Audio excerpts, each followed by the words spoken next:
నియోజకవర్గం చాట్రాయి మండలం బూరుగుగూడెం గ్రామంలో మండల వ్యవసాయ అధికారి బి శివశంకర్ గ్యాప్ పొలంబడి కార్యక్రమం నిర్వహించారు. ఈ సందర్భంగా రైతులకు అనేక మెలకువలు సూచనలు తెలియజేసి తక్కువ పెట్టుబడితో ఎక్కువ దిగుబడి ఎలా సాధించాలి, మిత్ర పురుగులు శత్రు పురుగులను ఎలా గుర్తించాలో వివరించారు. ఇక ఈ కార్యక్రమంలో ఎంపీఓ కృష్ణారెడ్డి, రైతులు గడ్డం కేశవరెడ్డి, జగన్మోహన్ రెడ్డి, లోకేష్ రెడ్డి, రాజశేఖర్ రెడ్డి, తిరుమల శెట్టి, రంగారావు, తెల్లూరి శేఖర్, మందపాటి వెంకట్రామరెడ్డి, దేశరెడ్డి, సుబ్బారెడ్డి, వెంకటేశ్వర రెడ్డి, ములగాల రామకృష్ణ, రవి, చిలుకబత్తుల శివ తదితర రైతులు కూడా పాల్గొన్నారు.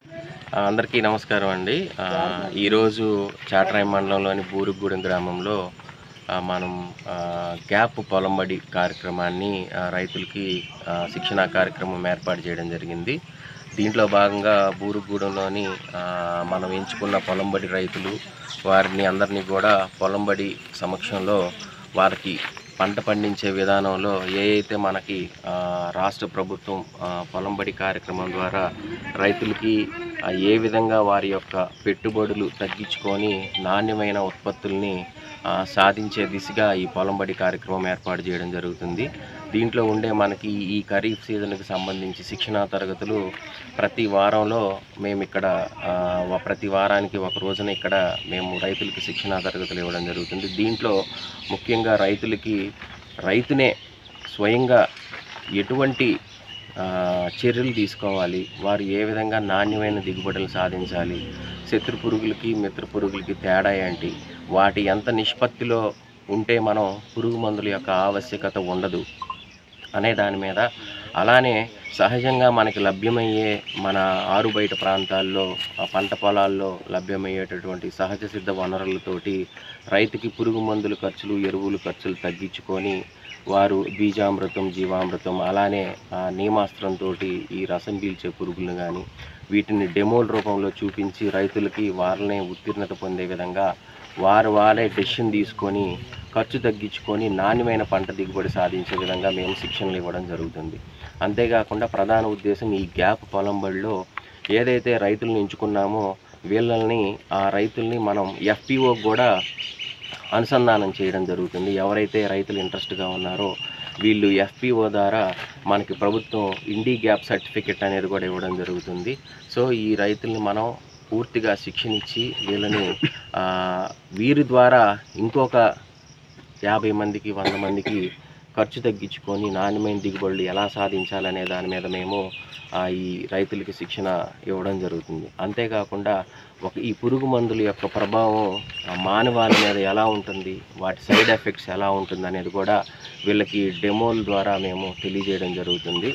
ఇవే కాకుండా రైతుకి ఏదైతే సమపాలనలో ఎరువులు వాడాలి, అత్యధికంగా కాంప్లెక్స్ ఎరువులు వాడటం వల్ల భూమిలో ఉండేటువంటి సూక్ష్మజీవులు, ఈ పురుగు మందులు, కలుపు మందులు వాడటం వల్ల భూమిలో ఉండే సూక్ష్మజీవులు వృద్ధి చెందకుండా అవి అంతరించిపోయి రోజు రోజుకి కూడా పంట దిగుబడి తగ్గే ప్రమాదకర స్థితిలో ఉన్నాయి. కాబట్టి వీళ్ళకి భూమి సమతుల్యతను ఎలా కాపాడుకోవాలి, అలానే రైతుకి నాణ్యమైన దిగుబడి సాధించాక వాటిని FPO ద్వారా అమ్మి వారికి అధిక ఫలసాయం వచ్చే విధంగా అన్ని రకాలు కూడా మేము రైతులకి శిక్షణలు ఇవ్వడం జరుగుతుంది. నమస్కారం అండి. ముఖ్యంగా ఈరోజు అసలు పొలంబడి అంటే ఏంటి, మీకు ఫస్ట్ ఒక ఇంట్రడక్షన్ ఇవ్వాలి. కాబట్టి అసలు పొలంబడి ఎందుకు పెడతాము, వ్యవసాయ శాఖ నుంచి పొలంబడి ద్వారా మీకు ఏం ఉపయోగం అండ్ గవర్నమెంట్ ఎందుకు పొలంబడి, అలానే పొలం పిలుస్తుంది అనే ప్రోగ్రాం కూడా పెట్టడం జరుగుతుంది. ఈ సంవత్సరం నుంచి పొలం పిలుస్తుంది అనేది ఇంకా స్టార్ట్ అవ్వలేదు. అది ప్రతి మంగళ బుధవారంలో ఉంటుంది. ప్రతి వారం ఆ గ్రామానికి సంబంధించిన వ్యవసాయ అధికారులు కానీ లేకపోతే రైతు సేవా కేంద్రంలో పనిచేసే వాళ్ళు కానీ కూడా ప్రతి మంగళవారం, బుధవారం రైతులతో ఇంటరాక్షన్ ఉంటుంది. అదొక సబ్జెక్ట్ పొలం పిలుస్తుంది అనేది. పొలంబడి అనేది మండలానికి ఒకటి ఇచ్చారు. అది నేను బూరుగుగూడెంలో ప్యాడీ ఎక్కువ, అందులో వ్యవసాయ శాఖ సిబ్బంది కృష్ణారెడ్డి ఒకడే ఉన్నాడు దగ్గరలో. చాట్రాయి లాస్ట్ ఇయర్ పెట్టేసి, సో అందుకని మనం బూరుగుగూడెంలో వరి ఎక్కువ కాబట్టి ప్లస్ అగ్రికల్చర్ డిపార్ట్మెంట్ అబ్బాయి కూడా ఉన్నారు కాబట్టి మనం ఈ గ్రామాన్ని ప్యాడీ ఎక్కువ ఉంది కాబట్టి ఎంచుకున్నాం.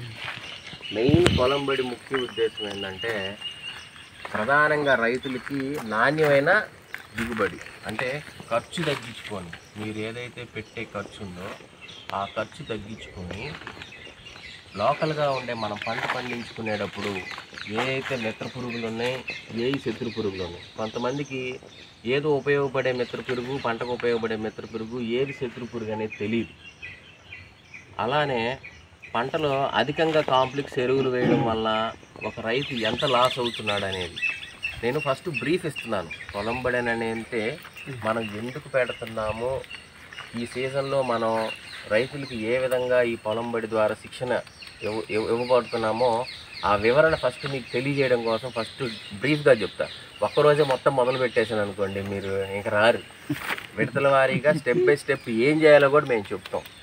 ఎరువులది ఒక సెక్షన్ చెప్పుకోవాలి, పురుగు మందులది ఒక సెక్షన్ చెప్పుకోవాలి, మిత్ర పురుగులు అంటే ఏంటి, శత్రు పురుగులు అంటే ఏందని మీకు తెలియజేయాలి. తర్వాత కాంప్లెక్స్ ఎరువులు ఎక్కువ వేయడం వల్ల మనకి పంటకి దిగుబడి ఎక్కువ బస్తాలు పండుతాయా, లేకపోతే సూటి ఎరువులు తక్కువ ఖర్చులో వేసుకున్నా కూడా అదే దిగుబడి వచ్చిద్దా, ఎంత తేడా వస్తుంది, రైతు ఎంత నష్టపోతాడు. అలానే మనం ఒక 30 ఎకరాలు ఎంచుకోవాలి. 30 ఎకరాలు ఎంచుకొని దాంట్లో ఒక 2 ఎకరాల్లో మనం ఏం చేయాలనేది రైతులకు ఆ 2 ఎకరాలని ప్రధాన ఉద్దేశంగా పెట్టుకొని ఈ పొలం బడిలో ఏం చేయాలి, ఏం చేయకూడదు అనేది తెలియజేస్తాం. అలానే పురుగు మందులు ఉన్నాయి. పురుగు మందులు అధికంగా వాడటం వల్ల దానివల్ల మనిషికి మానవాళి మీద ఈ పురుగు మందుల అవశేషాల ప్రభావం ఎలా ఉంటుంది. ఇప్పుడు ఫర్ ఎగ్జాంపుల్ మనం మూతికి మాస్క్ కూడా కొట్టుకోకుండా పురుగు మందు కొడుతున్నారుగా, ఏమైంది, వాంతులు, బొబ్బర్లు, చర్మం దురదలు, ఇలా రకరకాల సమస్యలు, తల తిరగడం. కొన్ని రోజులకి ఆ పురుగు మందు స్ప్రే చేసి చేసి చేసి ఆ మనిషికి ఏమవుతుంది, చాలా రకాల సమస్యలు వస్తాయి. అవి లాస్ట్లో తెలుస్తాయి. రెండోది, మనం కొట్టేటప్పుడు పురుగు మందు ఇలా పంట మీద పిచికారీ చేయట్లేదు, ఈ మధ్య గాలిలో పెడుతున్నారు పంపు. అప్పుడు అది గాలిలో ఎగిరి ఎటు వెళ్తుంది పురుగు మందు. అలాగా 240 కొట్టడం వల్ల కొన్ని పక్కన పచ్చి పొలాలు ఇవి కూడా దెబ్బతిన్న రోజు. సో ఇలాగా రైతుకి మేము ఆ పంట పొలాల పరిసరాలను విశ్లేషణ చేసి, మీరు శత్రు పురుగులు, మిత్ర పురుగులు ఎంతవరకు ఉన్నాయి, ఎంతవరకు మీ పంటకి పురుగు మందులు కొట్టాలి, ఎంతవరకు ఎరువులు కట్టాలి అనేది రైతుని తనంతట తానే ఒక డెసిషన్ తీసుకునే వ్యక్తిగా రైతుకి ఈ పొలం బడి చాలా ఉపయోగపడుతుంది. దీంట్లో ప్రధాన భాగంగా ముందు మీరు అసలు మనం ఎంచుకున్న 30 మంది రైతులు కానీ, ఈ పొలం బడిలో పార్టిసిపేషన్ చేసిన రైతులు కానీ, అసలు మీరేం చేస్తున్నారు, వ్యవసాయ శాఖ ఏం చేయబోతుంది మీరు గమనించండి. ఫ్లెక్సీలో చదవండి, విత్తన శుద్ధి చేస్తారా, ప్యాడీ సంచి కొనుక్కొచ్చి నారుమడి పోయి అంతేనా. అదే స్టార్టింగ్లో కానీ ఆ విత్తనాలని కార్బన్ డిజం కానీ, సిఓసి తెలుసు కదా మీకు, కార్బన్ లేకపోతే సూడోమోనాస్, వీటితో 1 కేజీకి 3 గ్రాములు కలిపి ఒక ఏమో విత్తన శుద్ధి చేస్తారని మీకు ఏమన్నా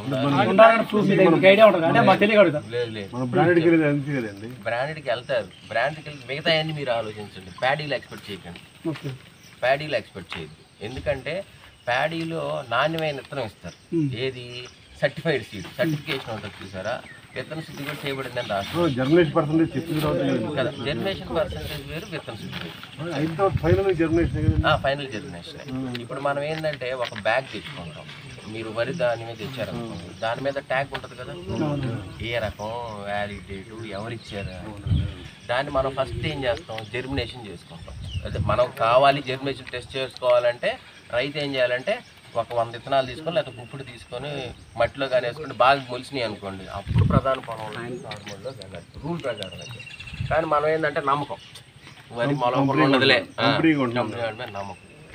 నేననేది ఏంటంటే దానికంటే మనం మహా ఎంతో ఉండదు, సిఓసి ప్యాకెట్ ఎంత ఉంటుంది చూడమ్మా, లేకపోతే కార్బన్ డీజిల్ ఎంత ఉంటుంది, సిఓసి ఒక 50 రూపాయలు 60 రూపాయలు. మనం ముందే ట్రీట్మెంట్ చేసుకుంటే ఉపయోగం చెప్తున్నాను.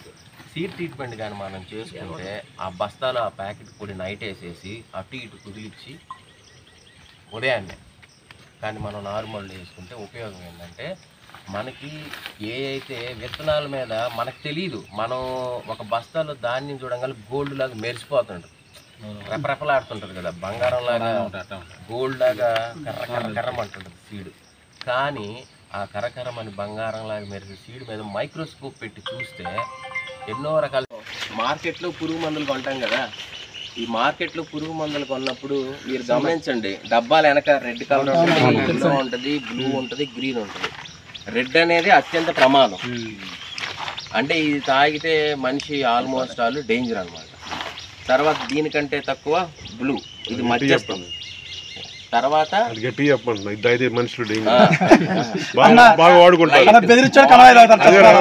తక్కువ విషపూరితం గ్రీన్, దీని మీద డేంజర్ ఇది, దీని మీద డేంజర్ ఇది, దీని మీద డేంజర్ ఇది.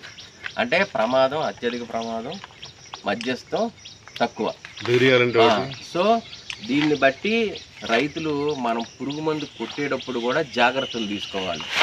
పురుగు మందు కొట్టేటప్పుడు మూతికి మాస్కో లేకపోతే ఏదో ఒకటి వేసుకొని కొట్టడం వల్ల మనం రైతులు ప్రొవైడ్ చేయాలి. నెక్స్ట్ అలానే ఏది మనము డెఫిషియన్సీ అనేది ఆకుల్లో, ఫర్ ఎగ్జాంపుల్ ఓన్లీ మనం అనుకుంటాము కాంప్లెక్సే, ఏది కాంప్లెక్స్లో మీరు ఏది తీసుకున్నా 14, 35, 14 తీసుకుంటే, లేకపోతే 28, 28, 0 తీసుకున్నా కూడా అన్ని కాంప్లెక్స్లు. NPK అంటే నత్రజని ఎంత పాలనలో ఉంది 14, భాస్వరం ఎంత ఉంది 35, మళ్ళీ 14 అంటే పొటాషియం. మనం వాటికే రెస్ట్రిక్ట్ అయిపోతున్నాం. కానీ ఇంకా పోషకాలు ఏమేమి ఉన్నాయి చూడండి, ఇక్కడ మాంగనీసు, మెగ్నీషియం, భాస్వరం, మాలిబ్డినం, రాగి, ఇనుము, కాల్షియం, నత్రజని, పొటాషియం, ఇవన్నీ కూడా ఓన్లీ నత్రజని, భాస్వరం, NPK కాదు. ఏ బస్తాలో చూసినా NPK అనే ఉంటుంది. మిగతాయి మనకు దేంట్లో దొరుకుతాయి చెప్పండి? అప్పుడప్పుడు వరికి కూడా కొట్టాలి. దేంట్లో దొరుకుతాయి? ఫార్ములా 4 ఉంది కదా, లేదంటే 319 అన్నా కూడా NPKనే. ఫార్ములా 4 కానీ ఫార్ములా 6 కానీ వీటన్నిటిలో ఇవన్నీ, లేకపోతే ఆగ్రోమిన్ మ్యాక్స్ ఐడియా ఉంది కదా అందరికీ.